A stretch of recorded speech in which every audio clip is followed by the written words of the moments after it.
쿠팡 해킹 사건 후속 정보입니다. 결론은 첫 번째, 유출 사태의 중심 인물로 중국 국적의 전 직원이 지목됐습니다. 두 번째, 집단 피해 보상이 가능할지 여부인데요. 과거 사례를 보면 10만원 정도 됩니다. 세 번째, 쿠팡의 과징금 여부인데 현행법은요, 매출액의 3% 이내로 책정되고 있습니다. 그러면 수천억 원의 과징금이 가능한데요. 꼭 보시고 여러분의 의견 댓글로 남겨주십시오. 정보가 곧 돈입니다. 돈이 되는 정보, 여의도 정보맨 지금 바로 시작합니다. 자, 바로 들어갑니다. 여러분 쿠팡 한번 가보시면은요, 이렇게 고객 여러분께 심려와 걱정을 끼쳐드려 진심으로 사과드립니다 라는 이제 배너가 있습니다. 사실 이 배너도 잘 안 보이는 곳에 있다가 비판을 받고 이렇게 센터 쪽으로 내려왔는데, 요걸 이제 클릭해 보시면 이런 글자가 나옵니다. 공지드린 바와 같이 올해 6월부터 최근까지 고객 정보에 대한 무단 접근이 발생했습니다. 무단 접근으로 잘 보세요. 고객 정보는, 자, 접근된 고객 정보는 이름, 고객 이메일, 전화번호, 배송지 주소, 그리고 특정 주문 정보로 제한되었습니다. 자, 그 다음에 고객 비밀번호를 비롯한 로그인 계정 정보, 결제 정보, 신용카드 정보는 포함되지 않았습니다 라는 것이 현재의 쿠팡의 공식적인 내용입니다. 자, 이게 지금 이제 떠 있고요. 여러분, 사건을 요약을 개요 좀 보여드리겠습니다. 이게 지난 영상 때 한번 정리해드렸는데 핵심만 보면은 아까 말씀드린 것처럼 중요한 게 이름과 이메일과 전화번호, 배송지 주소, 일부 주문 내역이 노출이 됐잖아요. 자, 근데 중요한 게 저번에도 한번 말씀드렸죠. 여러분의 전화번호와 그 다음에 그 배송지 정보도 이제 노출이 됐잖아요. 그럼 이게 조합이 되면 혹시나 이제 여러분께서 가족분들에게 배송을 했었으면 그쪽 정보랑 이쪽 정보랑 프로파일링 되면서 나에 대해서 이제는 완벽하게 정보가 완성이 되는 거죠. 그래서 사실 통신사 유출보다, 이 통신사 정보 유출보다 생활 주소 기반 피해 가능성이 훨씬 더 큽니다. 그래서 지금 정부는 2차 스미싱이나 피싱 위험이 이제 증가될 수 있다. 그래서 이제 우려를 지금 하고 있는 상태입니다. 자, 그러면 이제 사고 원인이 뭐냐? 이게 굉장히 논란이 많은데, 퇴사한 중국인 직원이냐? 지금 핵심 인물로 특정되고 있는 사람이 이 중국 국적의 전 직원 A씨가 이제 지목이 되고 있는데, 이 경찰 고소장에는 처음에는 성명 불상자로 이제 기재가 됐는데 내부 조사해 봤더니 이 중국 국적의 전 직원이 이제 특정이 된 거죠. 자, 그래서 이분의 역할이 뭐였냐 그러면 재직 당시 인증 업무를 담당했다고 합니다. 그러니까 사용자 인증, 권한 여부 등 내부 접근 통제를 다루는 핵심 보안 직무 담당이었다고 해요. 그러니까 민간 정보를 접근할 수 있고 시스템 접근 권한을 상당 수준 이제는 보유했을 것으로 지금 보고 있습니다.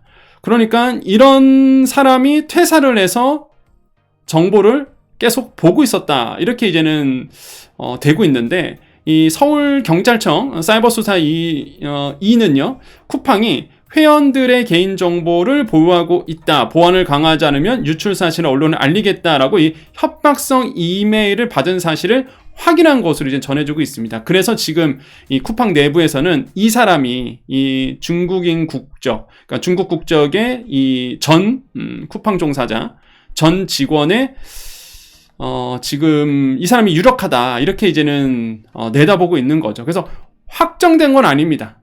이 사람이 범인이다, 이건 아니지만 지금 거의 유력한, 좀 특정이 됐다, 이렇게 보시면 되겠고, 그럼 두 번째로 여러분, 이게 정말 궁금하실 거예요. 피해 보상이 그럼 가능하냐 이거예요. 예, 저도 마찬가지로 쿠팡 유저고요. 저도 문자를 받았습니다. 내 개인 정보가 나갔다고 유출됐다고. 그러면 이게 피해 보상이 가능할까? 이게 아마 이제 많이들 궁금하실 텐데, 결론은요, 굉장히 미지수입니다.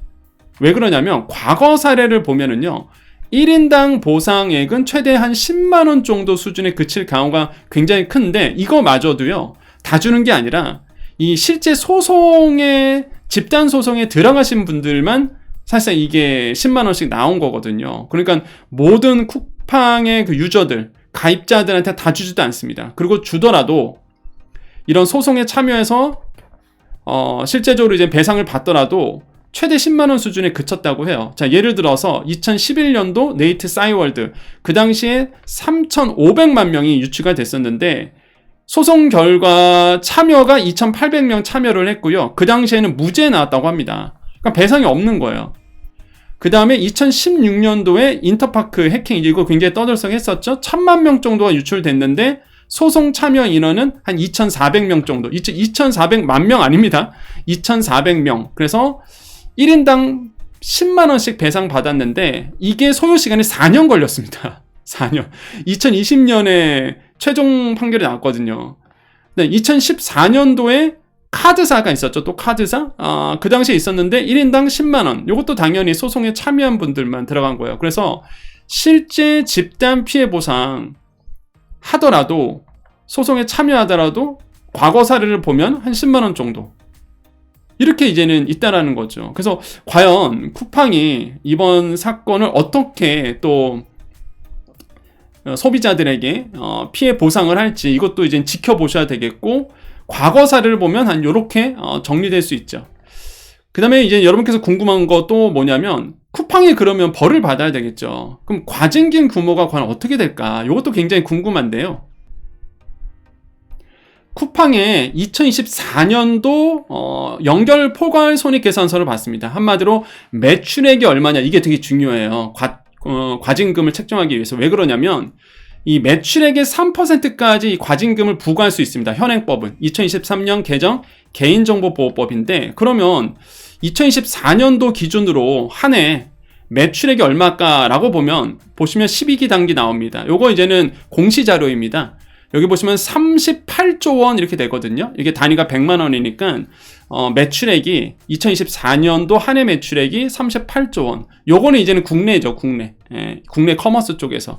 그래서 38조 원 정도 되거든요. 여기에 최대 3%까지 과징금이 가능해요. 그러면 이게 단순 계산해 보면 1조 원이 넘어갈 수도 있습니다. 그래서 지금 언론에서는 수천억 원의 과징금 가능성이 제기가 되고 있는데, 그냥 산술적으로 본다 그러면 최대 3%라 그러면 1조 한 1,400억 원. 3% 이내까지니까. 그래서 이제는 수천억 원의 과징금 가능성이 지금 제기가 되고 있고, SK텔레콤 같은 경우에도 1,347억 원의 과징금 부과한 사례가 있거든요. 최근 일이죠, 최근. 그래서 요거를 이제 참고할 수 있다라는 겁니다. 자, 그러면 이제 우려점이 하나가 더 있습니다. 여러분의 개인정보, 우리의 개인정보를 통해서 프로파일링을 해서 나의 모든 것을 이제는 알 수 있게 될 수도 있고, 근데 이제는 앞으로의 또 우려점은 뭐냐 그러면, 이제 해외 플랫폼과의 협업이 지금 굉장히 많아지고 있잖아요. 그래서 보안 우려가 지금 확산되고 있거든요. 뭐 예를 들어서 지마켓과 알리바바의 합작법인 설립이 됐는데, 그랜드 오프스 홀딩스라고 해서요, 이게 합작법인이 만들어졌습니다. 지마켓은 우리나라, 알리바바는 중국 기업이죠. 자, 그래서 그 당시에 합법에 대해서 공정위의 조건은 이랬어요. 국내 해외 직구 시장에서는 소비자 데이터, 그러니까 이름, 아이디, 이메일, 전화번호, 소비자 이용기록, 검색 이력, 이런 것들, 이런 소비자 데이터 공유를 금지했습니다. 공유 금지. 예. 이외의 영역은 소비자의 선택에 따라서 데이터 공유 허용, 이렇게 돼서 조건이었어요. 그게 무슨 얘기냐?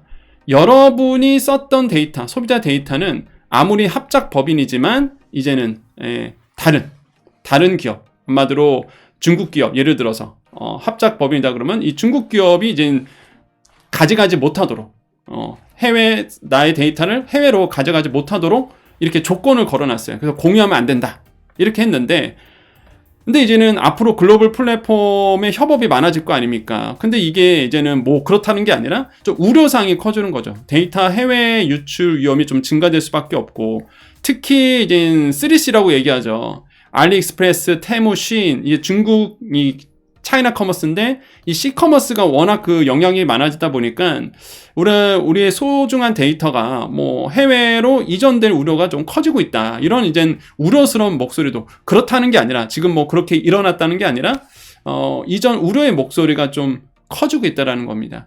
그래서 정말 개인정보가, 그래서 여러분 잘 보호가 되는 거예요. 보호가 돼야 됨에도 불구하고 이번에 이제 쿠팡 개인정보 유출로 인해서 정말 우리의 전반적인 모든 생활에 제가 봤을 때는 스미싱이라든지 과연 어디까지 이게 유출되는지 모르겠지만 이 스미싱이라든지 2차 피해가 또한 금융적인 피해가 일어날 수도 있다. 이런 점에서 우리가 경각심을 좀 가져야 됩니다. 자, 여러분의 생각은 어떠십니까? 여러분의 생각을 댓글로 남겨주십시오. 여러분의 계속 지금 진행이 되고 있어요. 제가 후속으로 계속 정보 보여드릴 텐데 이런 상황에서 이제 여러분의 의견 댓글로 남겨주십시오. 오늘 정보 여기까지입니다.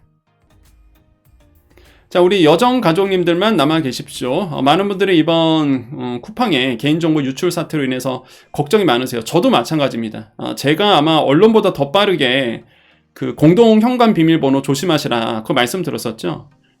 지금 막 보도가 되고 있죠. 그러니까 제가 이제는 대학에서 이 마케팅 가르치면서 또한 그 서울 사이버대학 같은 경우에는 이제 전자상거래 쪽을 제가 이제는 맡고 있거든요. 그러다 보니까 이쪽 생태계를 너무 잘 알고 있는 거야, 제 입장에서. 그러니까 이 배송 정보가 빠져나갔다는 얘기는 사실상 나의 가족들, 그렇잖아요. 내가 부모님 주소로 배송 보낼 수도 있고, 그러면은 이게 조합이 되면은 이 사람과 가족이라는 것도 알 수 있고, 무엇보다 공동현관 비밀번호, 저는 좀 공동현관 비밀번호를 한 번쯤은 이번 기회로 좀 바꿨으면 좋겠다는 생각이 들거든요. 예, 그래서 공동현관 비밀번호도 이제는 거기서 나는 안 써도 남이 썼다니까. 일단 남이 나는 안 써도, 나는 거기다 배송 정보에 안 써도 다른 분이 썼을 수도 있어요. 그래서 이번 계기를 통해서 아예 공동현관 비밀번호를 한번 의견을 맞추셔서 다 바꿔버리시는 것도 저는 좋은 방법 중에 하나일 거라고 저는 생각을 해봅니다. 그래서 계속 여러분 후속 정보 보내드릴 테니까 여러분 보시고요. 어떻게 해야 되는지, 그리고 어떻게 진행되고 있는지, 피해 보상은 과연 쿠팡에서 어떤 형식으로 이 가입자들에게 피해 보상을 해줄지도 여러분 계속적으로 정보 보시면 되겠습니다. 자, 우리 여정가족님들 인사드리겠습니다. 오늘도 내일도 우리에게요 좋은 일이 일어납니다. 오늘도 내일도 우리에게 좋은 일이 일어납니다. 오늘도 내일도 우리에게 좋은 일이 일어납니다. 여기까지 여의도 정보맨 여정이었습니다. 감사합니다.